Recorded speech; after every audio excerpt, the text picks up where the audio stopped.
Agora. Queria com muita alegria deixar registrado aqui esse depoimento dessa greve, em consequência desse ato hoje democrático que se opera.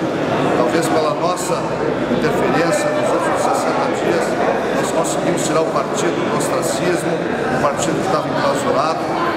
Fizemos as nossas propostas para que toda a base do partido pudesse votar democraticamente. Aqui estamos. Portanto, para mim, já conseguimos que buscamos.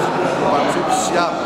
Esses 48 anos de MDB nunca houve um ato com esse perfil. Portanto, a nossa contribuição, a nossa proposta, que é vitoriosa, hoje está aqui para que os vereadores, prefeito, vice, secretários, enfim, delegados, militantes possam exercer o seu direito soberano do voto.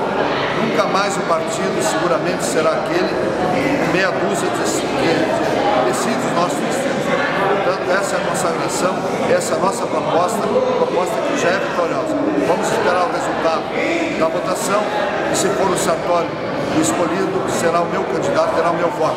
Se for a nossa proposta, que é uma proposta municipalista, para agregar o cidadão exatamente em direção à sociedade civil que se manifesta querendo alteração, nós poderemos mudar. Chega de um partido que já teve 17 deputados federais e hoje tem apenas 4. Dependendo da conduta de quem ganhar, da forma de caminhar, talvez vamos reduzir para o menor partido do Rio Grande do Sul.